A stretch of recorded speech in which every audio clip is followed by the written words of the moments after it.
அனைவருக்கும் இனிய காலை வணக்கம். ஒலிம்பியா ஐஏஎஸ் அகாடமி சார்பாக தினசரி இலவச மாதிரி தேர்வுகள் நடத்தப்பட்டு வருகிறது. இந்த தினசரி இலவச மாதிரி தேர்வை பொறுத்தவரையும் அப்கமிங்காக வரக்கூடிய குரூப் 1லேருந்து குரூப் 4 வரைக்கும் நிச்சயமாக பயனுள்ளதாக இருக்கும். நம்முடைய கொஸ்டின் பேப்பர் ரிஃப்ளெக்ட் ஆகிறதுக்கு அதிகபட்சமான வாய்ப்புகள் இருக்குது. முழுக்க டிஎன்பிசி பேட்டர்ன் படி தான் பார்த்திங்கன்னா நியூ சிலபஸ் பேட்டர்ன் படி இந்த மாதிரி தேர்வுகள் நடத்தப்பட்டு வருகிறது. இந்த மாதிரி தேர்வில் கலந்து கொள்ள விருப்பம் இருக்கிறவங்க டிஸ்கிரிப்ஷனில் Olympia IAS academy Telegram channel தரப்பட்டுள்ளது, அதில் ஜாயின் பண்ணிக்கலாம். அதே போல் இந்த வீடியோக்கான கொஸ்டின் பேப்பருக்கான பிடிஎஃப் லிங்க் டிஸ்கிரிப்ஷனில் தரப்பட்டுள்ளது. தேவையானவங்க டவுன்லோட் பண்ணி டெஸ்ட் ரைட் பண்ணி பார்த்துக்காங்க. ஒலிம்பியா ஐஏஎஸ் அகாடமி சார்பாக தினசரி மாதிரி தேர்வுகள், வாராந்திர மாதிரி தேர்வுகள், மாதத்திற்கு ஒரு முறை பார்த்திங்கன்னா முழு மாதிரி தேர்வுகள் நடத்தப்பட்டு வருகிறது. நிச்சயமாக 2025 நம் ஒவ்வொருடைய கனவு அரசு பணிக்கு செல்ல வேண்டும் என்பதுதான். இந்த அரசு பணிக்கு செல்வதற்கு உறுதுணையாக நம்முடைய மாதிரி தேர்வுகள் பயனுள்ளதாக இருக்கும். வாராந்திர மாதிரி தேர்வு பொறுத்தவரையும் பெய்டு வெர்ஷனாக மிக குறைந்த கட்டணத்தில் வழங்கப்பட்டு வருகிறது. இந்த மாதாந்திர தேர்வில் கலந்து கொள்ள விருப்பம் இருக்கிறவங்களும், அதே போல் வீக்கெண்ட் டெஸ்ட்டில் கலந்து கொள்ள விருப்பம் இருக்கிறவங்களும் மேலே இருக்கிற நம்பரை தொடர்பு கொள்ளலாம். இது இல்லாமல் தினசரியாக காலையில் பார்த்திங்கன்னா ஒவ்வொரு நாட்களும் ஒவ்வொரு நாளும் முதல் 10 கேள்வி, குறிப்பாக பொது கணிதம் பகுதியிலிருந்து காலை 5 மணி முதல் 6 மணிக்குள்ளே பார்த்திங்கன்னா தினசரியாக இலவசமாக 10 கேள்விகளுக்கான வினா தொகுப்பும் வழங்கப்பட்டு வருகிறது. இந்த வாய்ப்பை சரியாக பயன்படுத்திக்காங்க.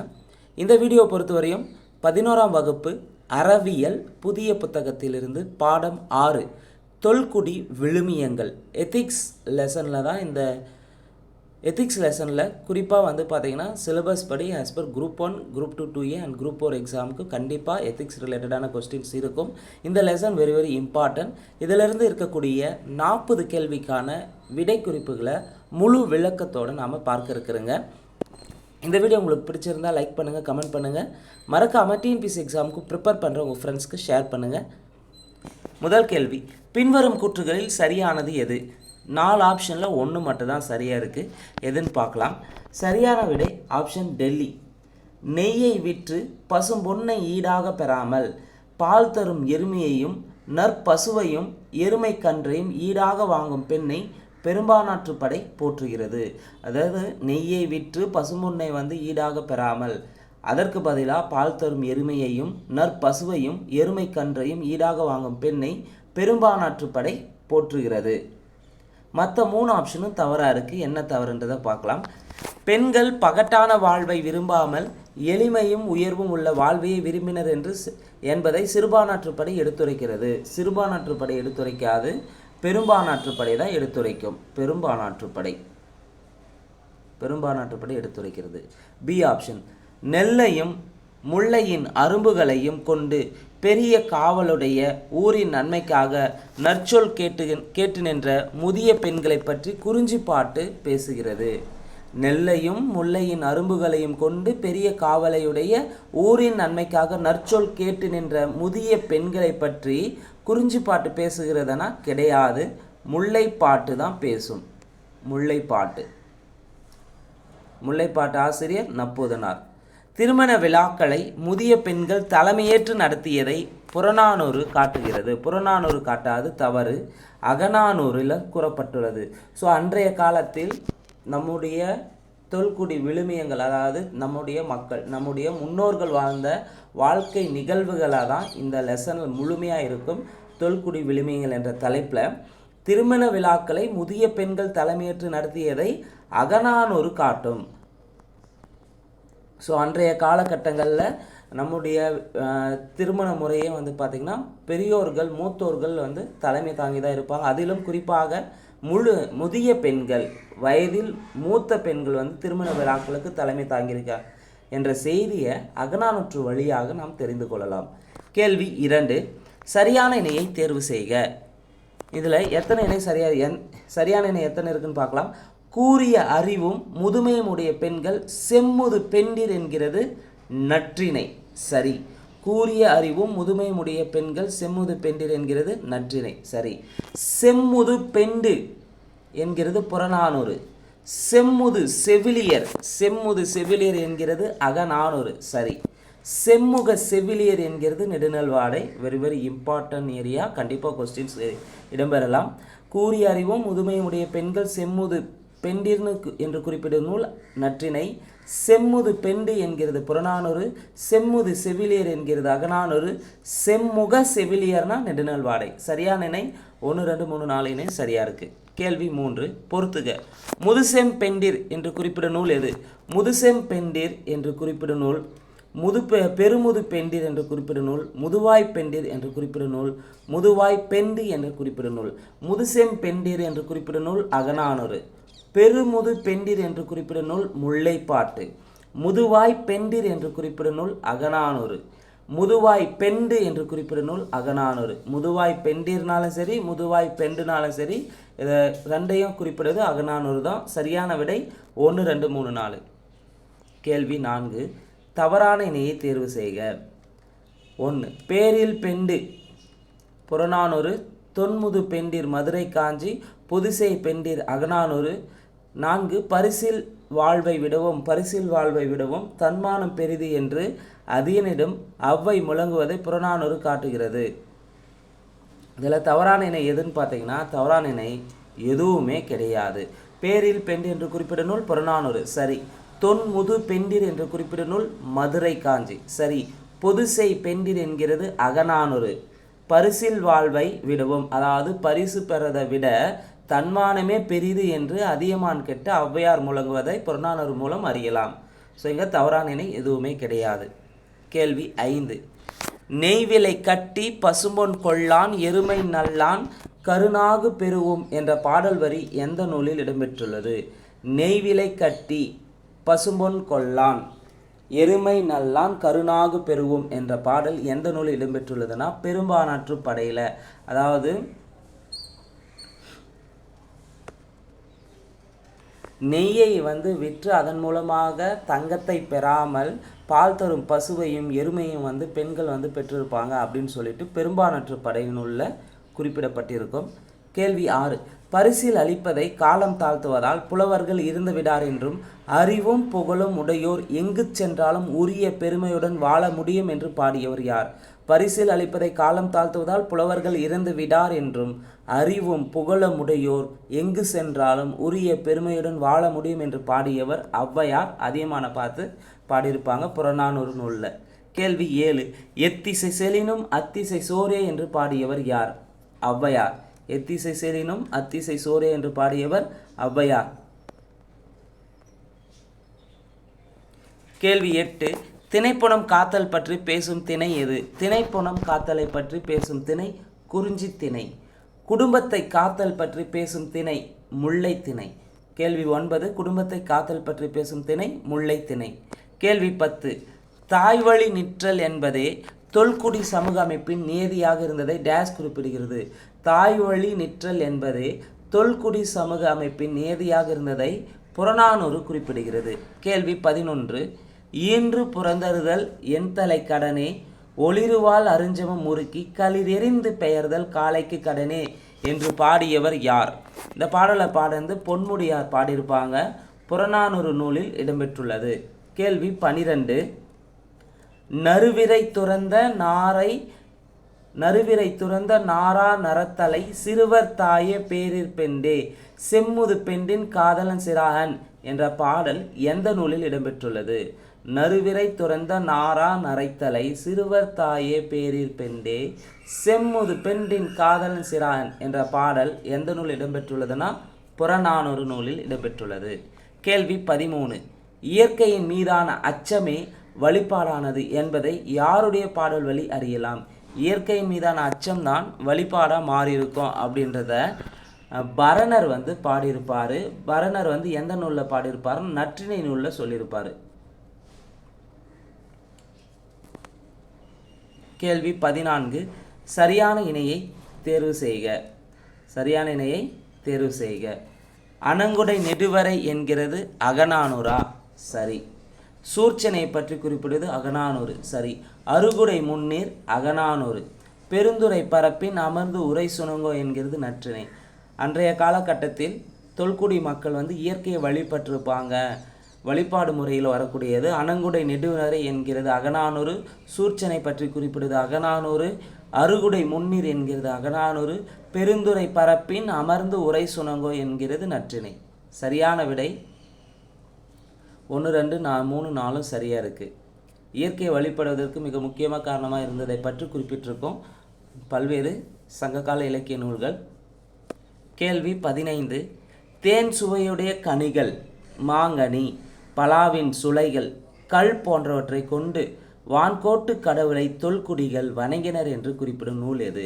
தேன் சுவையுடைய கனிகள், மாங்கனி, பலாவின் சுளைகள், கல் போன்றவற்றை கொண்டு வான்கோட்டு கடவுளை தொல்குடிகள் வணங்கினர் என்று குறிப்பிடும் நூல் அகநானூறு. கேள்வி 16. கொடை, பாணர்கடன் ஆகிய சொற்கள் டேஸ் என்ற பொருளில் ஆளப்பட்டது. கொடை, பாணர்கடன் ஆகிய சொற்கள் பரிசு என்ற பொருளில் ஆளப்பட்டது. கேள்வி 17. பலருக்கு நிழலாகி உளமிக கூறி என்று புறநானூற்று பாடலில் நிழலாக அறியப்படுபவன் யார்? பலருக்கு நிழலாகி உலகம் மீக்கூறி என்ற புறநானூற்று பாடலில் நிழலாக அறியப்படுபவன் யாருன்னு பார்த்தீங்கன்னா வீரனை குறிக்கும். கேள்வி 18. தம்மோடு பகையுடைய இனக்குழுவின் ஆநிரையை கவர்வது. ஆநிரையை கவர்வதுனா வெற்றி திணை. அதே ஆநிரையை மீட்பதுனா கரந்தை திணை. இங்கே ஆநிரையை கவர்வதுன்னு கேள்வி கேட்டிருக்காங்க, வெற்றி திணை. கேள்வி 19. நடுக்கல் எடுக்கும் முறைகளை பற்றி நடுக்கல் வழிபாடு பற்றியும் பேசும் நூல்களில் சரியானது எது எவை? தொல்காப்பியம், சிலப்பதிகாரம், மணிமேகலை, புறப்பொருள் வெண்பாமாலை. இதில் நடுக்கல் எடுக்கும் முறை பற்றியும் நடுக்கல் வழிபாடு பற்றியும் பேசும் நூல்களில் சரியானது 1, 2, 4 சரி. மணிமேகலை இங்கே வந்து குறிப்பிட்டிருக்காது. இப்போ சரியான விடை ஆப்ஷன் டெல்லி. கேள்வி 20. கல் எடுக்கும் நிகழ்வை 6 வகையாக வகைப்படுத்திய நூல் எது? கல் எடுக்கும் நிகழ்வை 6 வகையாக வகைப்படுத்திய நூல் தொல்காப்பியம்.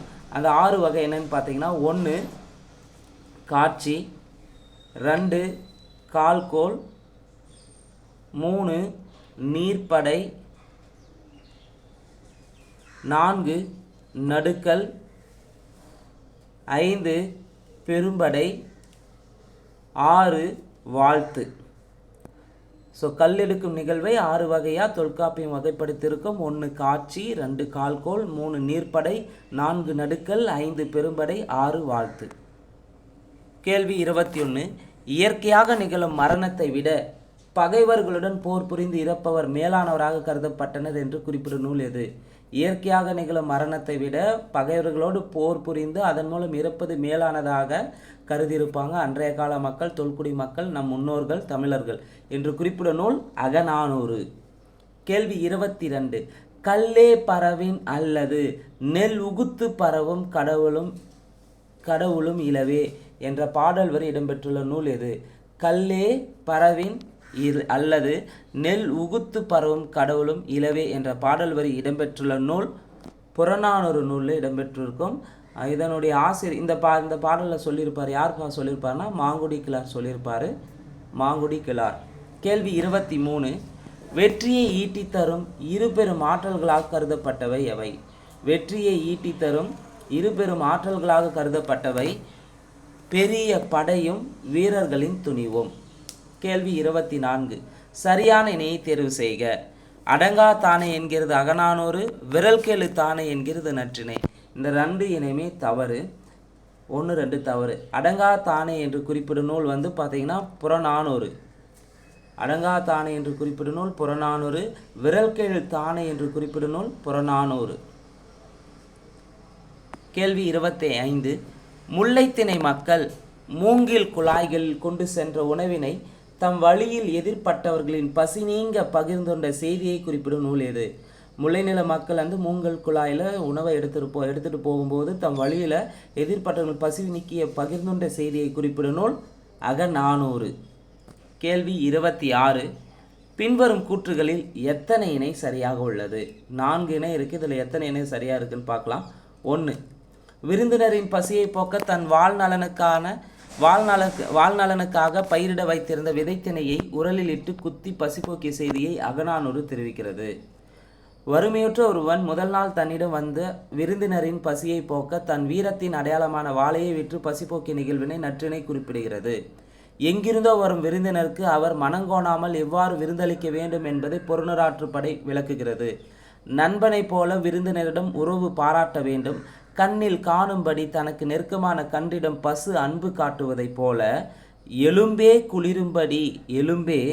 குளிரும்படி அன்பால் நெகிழ செய்ய வேண்டும் என்கிறது புறநூறாற்றுப்படை. இதில் எத்தனை இணை சரியாக இருக்குன்னா 2 இணை மட்டும்தான் சரியாக இருக்குது. எது எங்கிருந்தோ வரும் விருந்தினருக்கு அவர் மனங்கோணாமல் எவ்வாறு விருந்தளிக்க வேண்டும் என்பதை புறநூறாற்றுப்படை விளக்குகிறது. சரி. நண்பனைப் போல விருந்தினரிடம் உறவு பாராட்ட வேண்டும். கண்ணில் காணும்படி தனக்கு நெருக்கமாக கன்றிடம் பசு அன்பு காட்டுவதைப் போல எலும்பே குளிரும்படி அன்பால் நெகிழ செய்ய வேண்டும் என்கிறது புறநூறாற்றுப்படை. ஸோ 2 நூல் தான் சரியாக இருக்குது, மற்ற 2 இணை தவறாக இருக்குது. அப்போ 1க்கு என்ன சரியான விடைனா, விருந்தினரின் பசியை போக்க தன் வாழ்நலனுக்காக பயிரிட வைத்திருந்த விதைத்திணையை உரலிலிட்டு குத்தி பசி போக்கிய செய்தியை புறநானூறு நூலில் குறிப்பிட்டிருக்கோம். அதே போல் வறுமையுற்ற ஒருவன் முதல் நாள் தன்னிடம் வந்த விருந்தினரின் பசியை போக்க தன் வீரத்தின் அடையாளமான வாளையை விற்று பசி போக்கிய நிகழ்வை நற்றினை குறிப்பிடாத அதுவும் புறநானூறு நூல் தான் குறிப்பிட்டிருக்கோம். கேள்வி 27. இந்திரர் அமிழ்தம் இவையதாயினும் இனிதென தமிர் உண்டலும் இலரே என்று குறிப்பிடும் நூல் எது? இந்திரர் அமிழ்தம் இவையதாயினும் இனிதென தமிர் உண்டலும் இலரே என்று குறிப்பிடும் நூல் புறநானூறு. கேள்வி 28. புல்லால் வேயப்பட்ட குடிசைகளில் வாழ்ந்த எளிய மக்களின் விருந்தோம்பலை வியந்து பேசும் நூல் எது? புல்லால் வேயப்பட்ட குடிசைகளில் வாழ்ந்த எளிய மக்களின் விருந்தோம்பலை வியந்து பேசும் நூல் மலைப்படுகடாம். கேள்வி 29. பின்வரும் கூற்றுகளில் சரியானது எவை? 1. தொல்குடி சமூகத்தில் பெண்கள் செல்வமாக கருதப்பட்டனர். முதியவனாய் வேடம் பூண்டு வந்து தீர்ப்பு வழங்கியவன் பாண்டியன் நெடுஞ்செழியன். பால்வளம் சுரப்பதையும் எருமைகளின் எண்ணிக்கை பெருகுவதையும் 500 காட்டுகிறது. முதுமையின் காரணமாக மேய்ச்சல் நிலம் தேடிச் செல்ல இயலாத முதிய பசு அருகிலுள்ள பயிரை மேய்ந்து விடுகிறது. மக்கள் அதனை அடித்து விரட்டவில்லை, அதன் மீது இறக்கப்பட்டு அதற்கு கரும்பை உணவாக தருகின்றனர். இதனை அகநானூறு காட்டுகிறது. அப்போ இந்த 4 கூற்றுகள் எது சரின்னு பார்த்தீங்கன்னா 3, 4 மட்டும்தான் சரி.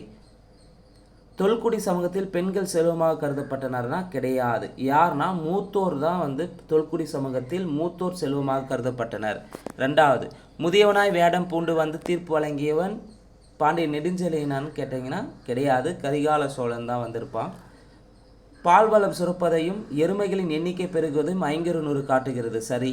முதுமையின் காரணமாக மேய்ச்சல் நிலம் தேடி செல்ல இயலாத முதிய பசு பக்கத்தில் இருக்கக்கூடிய பயிரை மேய்ந்துவிடும். மக்கள் அதனை அடித்து விரட்ட மாட்டாங்க, அதன் மீது இருக்கப்பட்டு அதற்கு கரும்பை உணவாக தருகின்ற என்ற செய்தியை அகநானூறு காட்டும். சரி. சரியான விடை 3, 4 சரி. கேள்வி 30. காக்கைக்கும் சோறிட வேண்டிய கடப்பாட்டினை டேஸ் பாடலால் அறிகிறோம். காக்கைக்கும் சோறிட வேண்டிய கடப்பாட்டினை டேஸ் பாடலால் அறிகிறோம். நற்றினை பாடலால் அறிகிறோம். கேள்வி 31. உப்பு வணிகரான உமணர்கள் தம் குழந்தைகள் போல கருதி எதை வளர்த்தனர்? உப்பு வணிகரான உமணர்கள் தம் குழந்தைகள் போல எதை கருதி எதை வளர்த்தனாங்கன்னா குரங்குகளை வளர்த்தனர். கேள்வி 32. கூட்டுழைப்பால் பெற்ற உணவினை எத்தகைய ஏற்ற தாழ்வுமின்றி சமமாக பகிர்ந்துண்டனர் என்றவர் யார்? கூட்டுழைப்பால் பெற்ற உணவினை எத்தகைய ஏற்ற தாழ்வும் இல்லாமல் சமமாக பகிர்ந்து சாப்பிட்டாங்க அப்படின்ற செய்தியை குறிப்பிட்டவர் பெருங்குன்றூர் பெருங்கௌசிகனார் சொல்லியிருப்பார். பெரும்பானாற்று படை நூலில் சொல்லியிருப்பார். கேள்வி 33. கூட்டுழைப்பு வழிவரும் உணவை கூடியுண்ணும் தொல்குடியின் புதுமை பண்பு வியக்க வைக்கும் பெருமித பேருணர்வாகும். இந்த புராதன பொதுவுடைமை பேருணர்வுதான் தொல்குடிகளின் அரசியலமைப்பை குழந்தைக்குரிய எளிமையினும் எளிமையாக ஒரு படைப்பாக்குகிறது என்றவர் யார்? ஏங்கல்ஸ். கேள்வி 34. மகார் அன்ன மந்தியடி தம் குழந்தைகளை போலவே குரங்குகளின் உமணர்கள் எண்ணியமையை காட்டும் நூல் எது? மகார் அன்ன மந்தியடி தம் குழந்தைகளைப் போலவே குரங்குகளையும் உமணர்கள் எண்ணியமையை காட்டும் நூல் எதுன்னு கேட்டிருக்காங்க. நூல் வந்து பார்த்திங்கன்னா சிறுபானாற்றுப்படை. ஸோ உமணர்கள் வந்து தம் குழந்தை போல குரங்குகளை வளர்த்தார்கள் என்ற செய்தியை குறிப்பிடும் நூல் சிறுபானாற்றுப்படை. கேள்வி 35. முட்டா சிறப்பின் பட்டினம் பெறினும் வாரிரும் கூந்தல் வயங்கு இழை ஒளிய வாரேன் வாலிய நெஞ்சே என்ற பாடல் எந்த நூலில் இடம்பெற்றுள்ளது? முட்டா சிறப்பின் பட்டினம் பெறினும், அதாவது சிறப்பு வாய்ந்த பட்டினத்தை காட்டிலும், பட்டினத்தை கொடுத்தா கூட அதை வாங்காமல் பெரிய கூந்தலையுடைய தலைவியினுடைய அன்புக்காக தலைவன் இருப்பான் என்ற செய்தியை பட்டினப்பாலையில் இடம்பெற்றிருக்கும். முட்டா சிறப்பின் பட்டினம் பெறினும் வாரிரும் கூந்தல், வாரிரும் கூந்தல்னா பெரிய கூந்தல், வயங்கு இலை ஒளிய வாரேன் வாலிய நெஞ்சே என்ற பாடல் எந்த நூலில் இடம்பெற்றுள்ளதுன்னா பட்டினப்பாலை. கேள்வி 36. மகிழ்ச்சியான உலக வாழ்வை விரும்புவதற்கும் நரை திரையின்றி நெடுநாள் வாழ்வதற்குமான வழியை டேஸ் புறநானூற்று பாடல் காட்டுகிறது. மகிழ்ச்சியான உலக வாழ்வை விரும்புவதற்கும் நரை திரையின்றி நெடுநாள் வாழ்வதற்குமான வழியை பிசிராந்தியாரின் புறநானூற்று பாடல் காட்டுகிறது. கேள்வி 37. டேஸ் மன்னன் தனக்கு மகன் பிறந்துள்ள, டைப்பிங் மிஸ்டேக்காக இருக்குது, மகன் பிறந்துள்ள செய்தியை கேட்டு தன் போர் உடையையும் களையாமல் சினம் குறையாமல் சிவந்த கண்களால் அவனை கண்டு பெருமிதப்பட்டான் என்று குறிப்பிடுகிறது. எந்த மன்னன்னா அதியமான் நெடுமானஞ்சி. அதியமான் நெடுமானஞ்சி தனக்கு மகன் பிறந்துள்ள செய்தியை கேட்டு தன்னுடைய போர் உடையை கூட களையாமல் சினம் குறையாமல் சிவந்த கண்களால் அவனை கண்டு பெருமிதப்பட்டான் என்று ஔவையார் பாடியிருப்பாங்க அதியமான் நெடுமானஞ்சியை பற்றி. ஏன் அப்படி இருப்பானா, பிற்காலத்தில் தன் குழந்தை போர் வீரனாக சிறந்த வீரனாக அறியப்படுவான் விளங்குவான் என்று தான் அந்த தன்னுடைய போர் உடையை கூட கலட்டாமல் போயிட்டு சினத்தோடு தன் குழந்தையை பார்ப்பாங்க அப்படின்ற செய்தியை அதே புறநானூரில் ஔவையார் சொல்லியிருப்பாங்க. கேள்வி 38. காட்டில் உரிமை என்ற நாவல் சாகித்ய அகாடமி விருதை எந்த மொழிக்காக பெற்றது? காட்டில் உரிமை என்ற நாவலை பார்த்திங்கன்னா சாகித்ய அகாடமி விருது எந்த மொழிக்காக பெற்றதுன்னா வங்க மொழிக்காக பெற்றது. இந்த காட்டில் உரிமை என்ற நாவலை எழுதந்து யார்னா மகா சுவேதா தேவி. காட்டில் உரிமை என்ற நாவலை எழுதந்து யார்? மகா சுவேதா தேவி. இது சாகித்ய அகாடமி விருது கிடைச்சிருக்கும் வங்க மொழிக்காக. கேள்வி 39. இந்திரர் அமிழ்தம் இவையதாயினும் இனிதென தமிழ் உண்டலும் இலரே. இப்புறநானூற்று பாடல் உணர்த்தும் கருத்து என்னன்னா அமிழ்தமாயினும் பகிர்ந்துண்ணும் பண்பை குறிப்பிடுகிறது. அமிழ்தமாயினும் பகிர்ந்துண்ணும் பண்பை குறிப்பிடுகிறது. கேள்வி 40.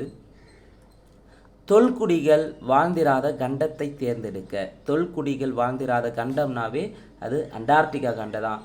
மொத்த உலகில் 7 கண்டங்கள் இருக்குது. மிகப்பெரிய கண்டம் ஆசிய கண்டம், மிக சிறிய கண்டம் ஆஸ்திரேலியா கண்டம். இந்த 7 கண்டங்களில் தொல்குடி மக்கள் வாழ்ந்திராத ஒரே ஒரு கண்டம்னு பார்த்தா அண்டார்டிகா கண்டம் தான். மீதி இருக்கக்கூடிய 6 கண்டங்களிலும் தொல்குடிகள் வாழ்ந்திருப்பாங்க.